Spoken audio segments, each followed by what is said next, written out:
Quero saudar todos os irmãos com a paz do Senhor Jesus. Que a bênção do Senhor esteja sobre nós nesta noite. Que o Espírito Santo, que inspirou a palavra do Senhor e preservou até hoje para nós, esteja sobre nós, sobre você, onde você estiver. Esteja trazendo esta palavra mais uma vez, como uma palavra viva e eficaz sobre as nossas vidas. Uma alegria estar aqui com os irmãos, mesmo que com a igreja ainda fisicamente aqui vazia, mas estamos unidos no Senhor, crendo que isso vai passar e poderemos estar nos abraçando novamente em breve. Esse é o nosso desejo e o nosso clamor diante do Senhor. Agradeço ao pastor Dili pela confiança de mais uma vez nos chamar. Eu sei a responsabilidade que é ceder o púlpito, a importância deste lugar, porque é um local de fala do Senhor, e é isso que nós queremos que Deus venha falar aos nossos corações nesta noite. Queria convidar você a abrir a palavra do Senhor no livro do profeta Jeremias. Jeremias, no capítulo 18. Jeremias, capítulo 18, um texto já conhecido de alguns, mas como a palavra de Deus é viva e eficaz, ela sempre vai nos trazer um aprendizado, uma edificação sobre as nossas vidas. Esse é o nosso desejo nesta noite. Jeremias capítulo 18, diz assim a palavra do nosso Deus. Palavra do Senhor que veio a Jeremias dizendo: Dispõe-te e desce à casa do oleiro, e lá ouvirás as minhas palavras. Desci à casa do oleiro, e eis que ele estava entregue à sua obra sobre as rodas. Como o vaso que o oleiro fazia de barro se lhe estragou na mão, tornou a fazer dele outro vaso, segundo bem lhe pareceu. Então veio a mim a palavra do Senhor: Não poderei eu fazer de vós como fez este oleiro, ó casa de Israel? Diz o Senhor: Eis que, como o barro na mão do oleiro, assim sois vós na minha mão, ó casa de Israel. No momento em que eu falar acerca de uma nação ou de um reino para o arrancar, derribar e destruir, se a tal nação se converter da maldade contra a qual eu falei, também eu me arrependerei do mal de que pensava fazer-lhe. E no momento em que eu falar acerca de uma nação ou de um reino para o edificar e plantar, se ele fizer o que é mal perante mim e não der ouvidos à minha voz, então me arrependerei do bem que houvera dito que lhe faria.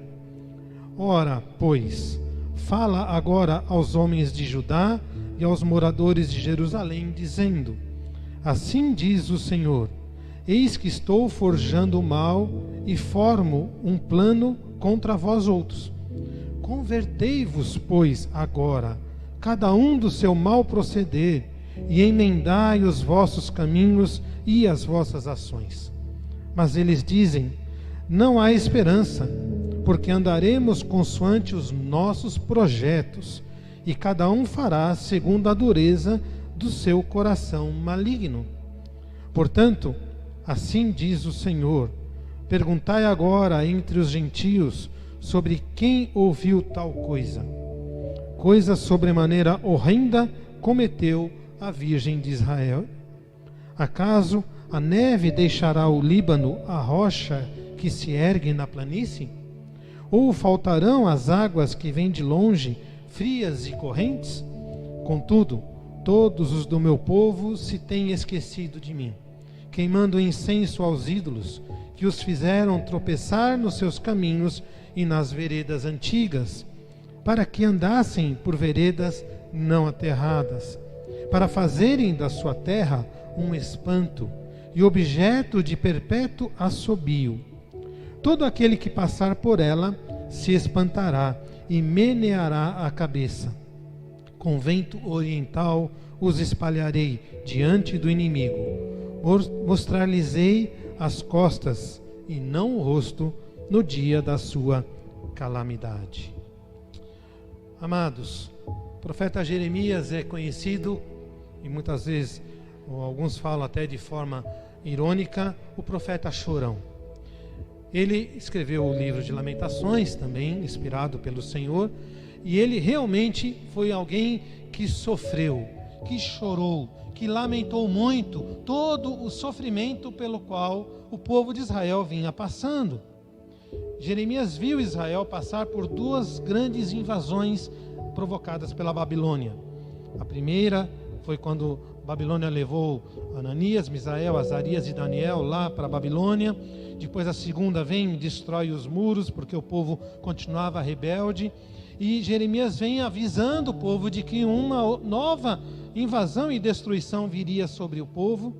Mas se você for ler os capítulos anteriores, você vai ver que Jeremias profetizava, mas o povo não ouvia.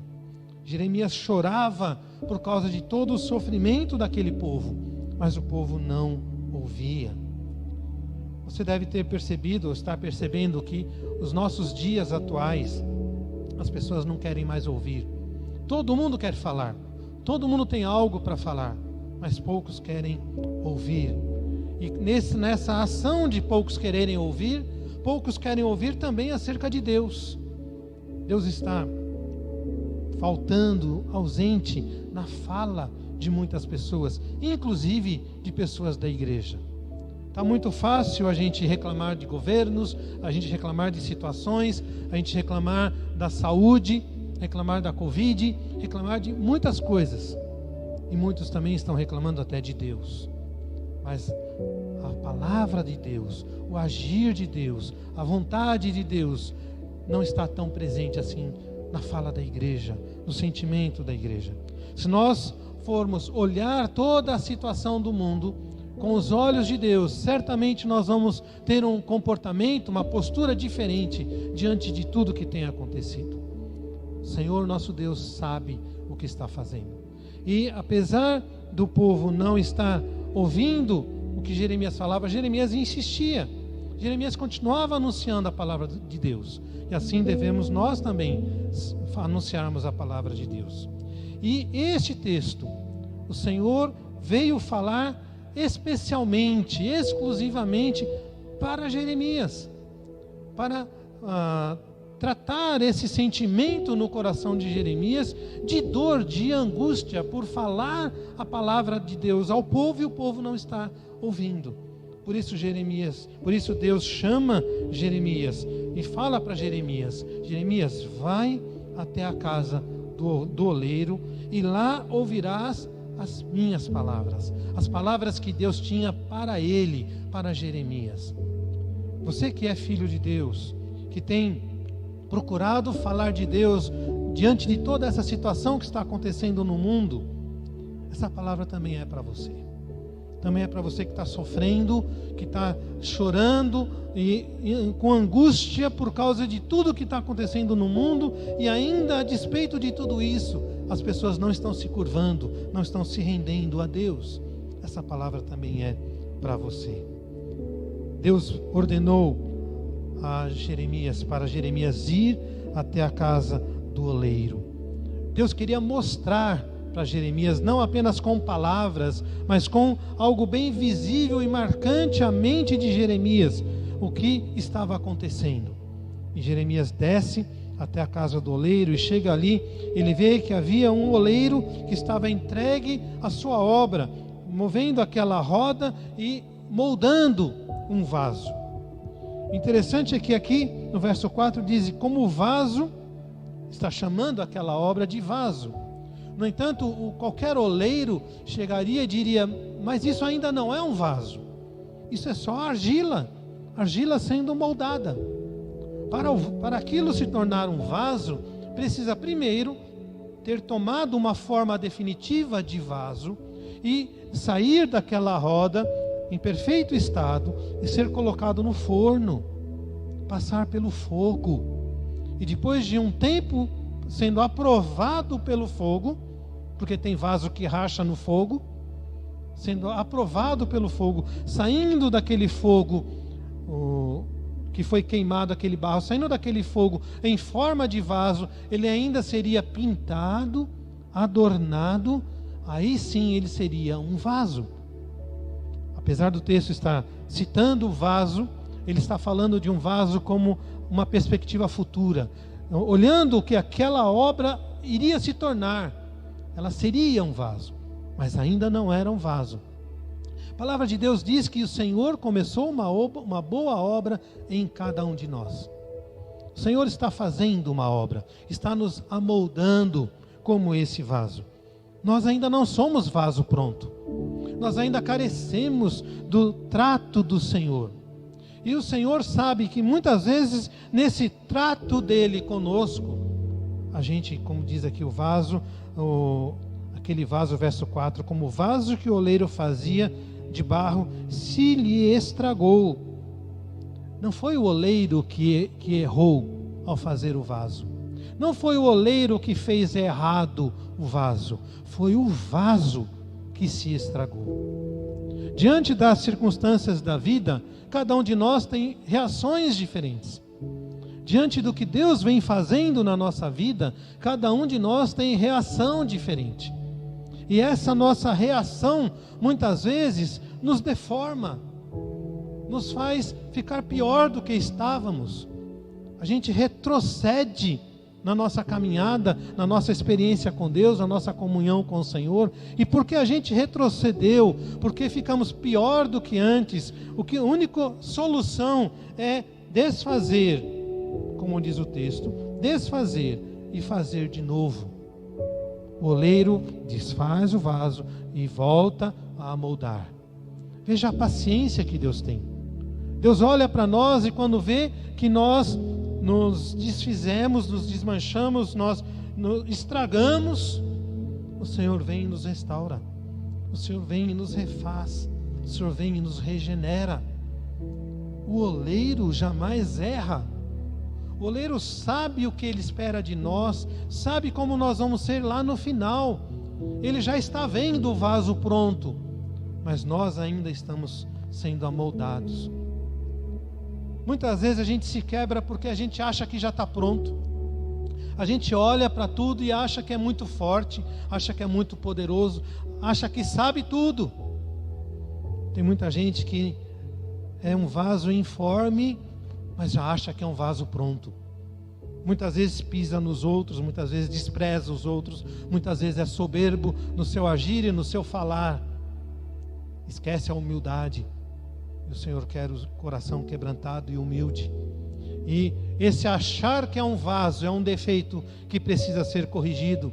E o Senhor vai quebrar e desfazer, vai tornar aquele projeto de vaso novamente numa bola e vai reamoldar aquilo para, quem sabe, vir a se tornar um vaso bonito, como Deus espera e Deus vê e enxerga lá na frente cada um de nós, como o vaso que seremos. Porque o Senhor que começou a boa obra em nós, diz a palavra, Ele vai completá-la. Um dia seremos um vaso perfeito. Ainda não somos. Ainda somos suscetíveis a nos desmoronar diante das circunstâncias da vida. Nós ainda somos suscetíveis a questionamento, a discussão, a reclamação, murmuração diante do Senhor. Ainda somos sujeitos a tudo isso. Mas o Senhor que nos fez, Ele sabe. Sabe como somos, mas sabe também como seremos. E Ele continua insistentemente nos amoldando, nos desfazendo e nos amoldando, projetando aquilo que seremos no futuro. No verso 6 diz, Deus fala para Jeremias: não poderei eu fazer de vós como fez este oleiro, ó casa de Israel? Deus está falando para Jeremias: Jeremias, você está aí sofrendo, angustiado, lamentando tudo o que está acontecendo, mas olha o que está acontecendo. Veja como esse vaso na mão do oleiro está sendo desfeito e refeito. Você olha Israel, Israel está desfeito. Você olha para a nossa sociedade está desorientada, está perdida. Cada um falando coisas diferentes uns dos outros. Os médicos não entram em acordo, os políticos não entram em acordo, os cientistas não entram em acordo, familiares não entram em acordo. O mundo está cada vez mais radicalizado. Polêmicas, tomando posturas opostas uns dos outros, se dividindo. Mas Deus pode refazer tudo isso na nossa vida, na vida da nossa família. Deus fala: eis que como o barro na mão do oleiro, assim sois vós na minha mão, ó casa de Israel. Embora pareça destruído, pareça algo informe, lembre-se lá, quando Adão ainda era barro, quando Eva ainda era barro, mesmo ele sendo barro, veja o que foi feito. Foram feitos Adão e Eva à imagem e semelhança de Deus. E Deus assim pode nos fazer, cada um de nós, nos reamoldar. Deus traz 2 alertas aqui.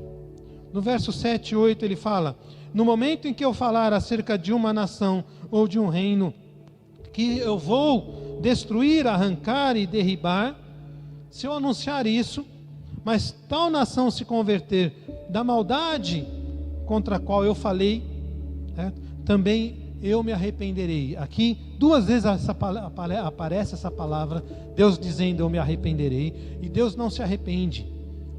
Arrependimento é um sentimento humano. Jeremias está apenas usando uma expressão humana para dizer que Deus não vai fazer aquele mal que ele disse que faria. Do mesmo jeito, no verso 10, Deus não vai fazer o bem que ele faria. E no sentido humano, você olha, ele ia fazer e não fez, humanamente falando, ele parece que se arrependeu. Mas isso aqui é apenas usar uma forma humana de falar, uma ação de Deus.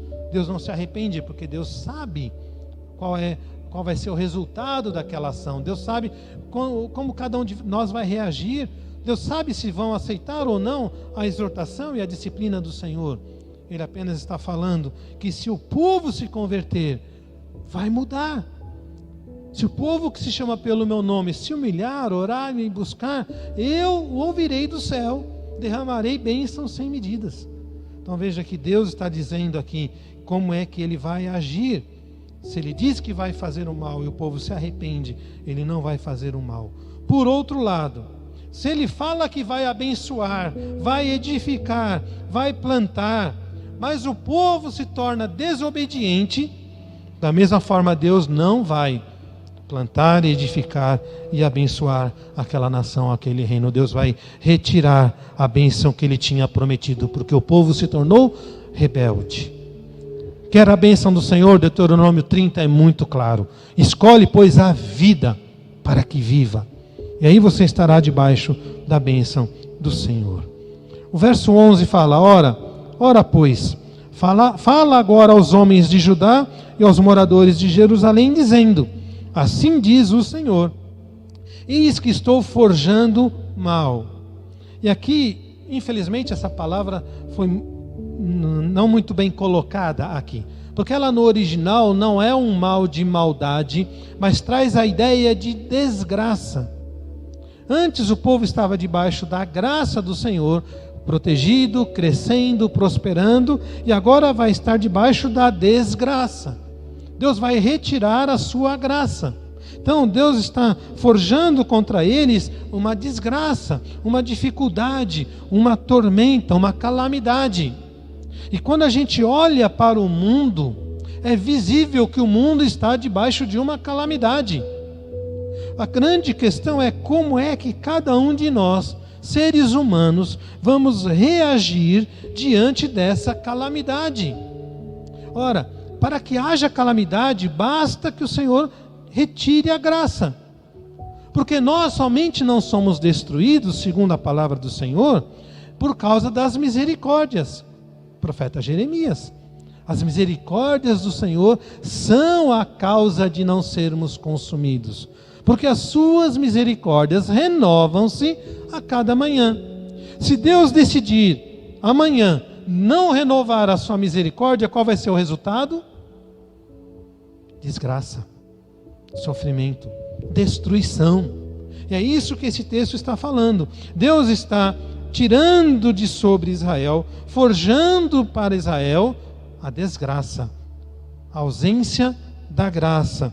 E aí ele fala: formo um plano contra vós outros, convertei-vos, porque se eu anunciar o mal e vocês se converterem, esse mal não vai acontecer. Porque o objetivo do mal, da mesma forma que o objetivo da disciplina, é levar ao arrependimento, é levar cada um ao entendimento de que a vida e o propósito de Deus está acima de todas as coisas, e que nós devemos viver para Ele. Por isso, convertei-vos, pois, agora, cada um do seu mau proceder, e emendai os vossos caminhos e as vossas ações.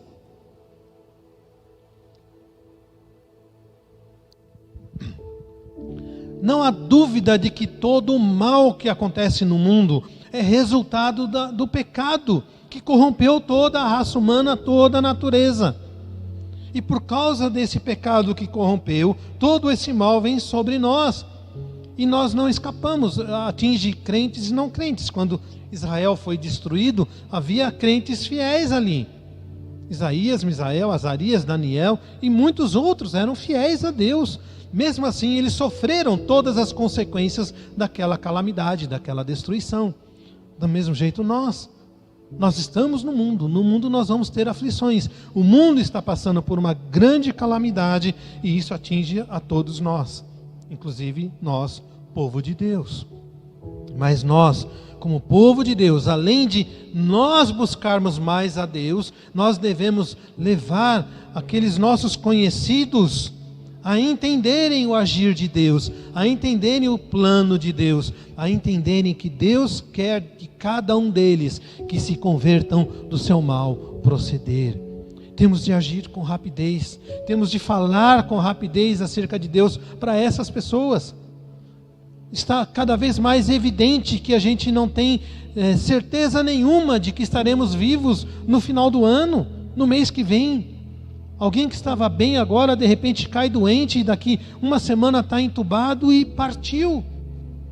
Nós não temos tempo, por isso temos de anunciar, por isso temos de falar, para que se convertam do seu mau proceder, para que aceitem o Senhor, entreguem suas vidas ao Senhor, e aí o Senhor vai endireitar o caminhar de cada um deles. O verso 13 diz: portanto, assim diz o Senhor, perguntai entre os gentios sobre quem ouviu tal coisa sobremaneira horrenda cometeu a Virgem de Israel.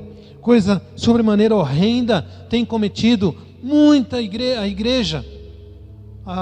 Nós fazemos parte da igreja. A igreja no mundo está vivendo muito mais para o seu próprio prazer do que para o prazer de Deus, para agradar a Deus, agradar aquele que o arregimentou.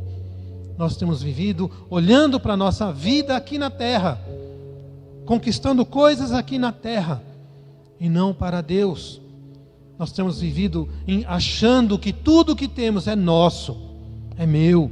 Não vou dividir com ninguém, não vou dar nada para ninguém. A igreja que se vire, a obra de Deus que se vire, pastores e missionários que se virem, a manutenção da igreja que se vire. Eu tenho os meus problemas, eu vou viver do meu jeito. Nós temos vivido de forma onde a dureza do nosso coração tem trazido sobre nós mesmos essas consequências. Eles estão dizendo, mas não há esperança. Não há esperança. Quem pode se garantir? Vamos viver a vida. Carpe diem. Viver o dia de hoje. Porque não sabemos se vamos estar vivos amanhã. E aí se entrega aos prazeres e aos pecados do mundo. Estão vivendo do seu próprio jeito. Está errado. No verso 14, acaso a neve deixará o Líbano, ou a rocha do Líbano ficará sem neve? A ordem dessa tradução ficou invertida. Faltarão águas que vêm de longe, frias e correntes? Não tem faltado. Está aí. O sol se levanta todo dia, a chuva vem vindo de tempos em tempos, na sua regularidade. O inverno vem, o verão vem, a primavera, o outono. Passou um ano. Nós estamos agora vivendo exatamente como estávamos vivendo há um ano atrás. Voltou tudo de novo. Em um ano, parece que não aprendemos nada, porque continuamos cometendo os mesmos erros. Contudo, todos os do meu povo se têm esquecido de mim, têm vivido cada um para si mesmo, queimando incenso aos ídolos. E aqui, eu estava olhando outras traduções, eu não entendo porque o João Ferreira de Almeida colocou ídolos aqui, porque no original é nada. A palavra que está lá é nada. Então, queimando incenso a nada. Lógico, os ídolos não são nada, nós sabemos, eles não falam, não andam, não se movem, não podem nos atender. Mas queimando incenso a nada, para mim, é muito mais significativo, e é assim que está lá no original. Tem se esquecido de Deus e queimando incenso para nada. Ou seja, eles estão buscando soluções em coisas que não podem lhes socorrer. Estão buscando respostas em locais que são incapazes de lhe responder. Estão buscando socorro em pessoas e locais que não podem lhe socorrer. Estão queimando incenso para o nada. Guardando dinheiro e acumulando dinheiro para o nada. Onde está o seu coração? A quem você tem verdadeiramente servido? Quantos estão nesse tempo sem vir à igreja, sem ter nenhum momento de comunhão com o Senhor? Quantos não estão aqui na igreja e nem assistem esse culto que está lá disponível na internet? Quantos? Vou ficar lá 1h30 assistindo? Não é 1h30 assistindo, é 1h30 cultuando a Deus, 1h30 sendo edificado por Deus, em comunhão com a igreja. Uma comunhão espiritual, mas é uma comunhão. Já que não podemos estar fisicamente unidos. Por causa de tudo isso, os fizeram tropeçar nos seus caminhos e nas veredas antigas. Quantos de nós estão voltando aos comportamentos antigos, de pecados já abandonados, de antes da conversão, voltando a praticar? Retrocedendo. A Bíblia fala que é como o cachorro voltando ao vômito, comendo aquele vômito. É assim que alguns estão fazendo, retornando, para que andassem por veredas não aterradas. Deus aplainou um caminho na tua vida cristã. E quando você retrocede, você abandona esse caminho aplanado e entra pelas beiradas do caminho que vai te levar para veredas não aterradas, de dificuldade, de sofrimento, de angústia. Volte ao caminho. Verso 16: para fazerem da sua terra um espanto e objeto de perpétuo assobio, todo aquele que passar espantará e meneará a cabeça. Alguns do mundo olham para alguns irmãos da igreja, olham como é que ele está, o que ele está fazendo, o que ele está falando, olham e falam: meu Deus, o Deus dele, e fala que é cristão, fala que é evangélico. Que tristeza. Quantos vizinhos dos nossos irmãos se escandalizam com as brigas dos casais, com os gritos com os filhos, meneiam a cabeça e falam: gente, olha aquela família que fala que é evangélica, porque estão buscando caminhos antigos, veredas já abandonadas, e não o caminho aterrado e aplanado, o caminho do Senhor. Com vento oriental os espalharei diante do inimigo, mostrar-lhes-eis as costas e não o rosto. Você clama para o Senhor olhar para você: ó Senhor, vem me socorrer, mas não enxerga a sua atitude que precisa ser abandonada. O Senhor virou as costas porque você não está mais em santidade. E aí o Senhor virou, porque Ele não convive com o pecado. Mostrar-lhe as costas e não o rosto no dia da sua calamidade. Talvez Deus tenha virado as costas para nós, seres humanos, neste momento. Por isso essa calamidade está já há 1 ano assolando o mundo, destruindo vidas, destruindo sociedades já todas ensoberbadas em toda a estrutura que ela conquistou e organização que ela conquistou. Mas Deus está nos dando uma chance, Ele nos chama a nos convertermos e a desafiarmos as pessoas a se converterem. A gente anuncia isso ao mundo e podemos sofrer as consequências que Jeremias sofreu. O verso 18, que eu não tinha lido ainda, diz assim: então disseram: vinde e forjemos projetos contra Jeremias, porquanto não há de falar a lei ao sacerdote, nem o conselho ao sábio, nem a palavra ao profeta. Vinde, firamo-lo com a língua e não atendamos a nenhuma das suas palavras. Além de não prestarmos atenção no que ele fala, além de não ouvirmos o que ele está falando, vamos fazer um mal contra ele. Vamos perseguir, vamos destruir. Não vamos deixar que ele fale essa palavra para o sacerdote que está enganado, esquecido e não tem anunciado a palavra do Senhor. Não vamos deixar que ele fale essa palavra do Senhor para aquele sábio que é líder do povo, para que aquele líder finalmente se converta e possa dirigir a cidade, o estado e a nação de acordo com a palavra de Deus. Não vamos deixar, e não vamos deixar nem a palavra do profeta. Vamos calar o profeta. O profeta é aquele que fala a palavra de Deus. Vamos calar.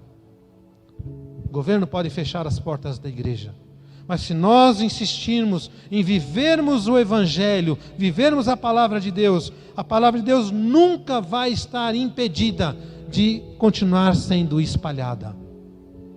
Depende de como nós estamos vivendo.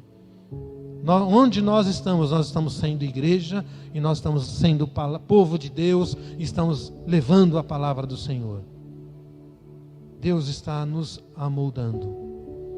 Você ainda não é um vaso pronto, como eu também não sou. O Senhor ainda está nos fazendo. Vamos deixar Deus nos amoldar. Vamos olhar tudo isso que está acontecendo como sendo o Deus nos amoldando a raça humana para que ela se quebrante diante de Deus e entenda a sua situação de miséria e se arrependa e se converta ao Senhor. Esse é o propósito do agir de Deus no nosso meio. Que o ser humano se arrependa e se converta do seu mau caminho. Que Deus assim nos dê coragem e ousadia, como deu a Jeremias, mesmo aquele povo não ouvindo, ele continuou anunciando. E como Jeremias diz lá no capítulo 33, verso 3: invoca-me e te responderei. Anunciar-te-ei coisas grandes e ocultas que não sabes, porque assim diz o Senhor, o Rei de Israel.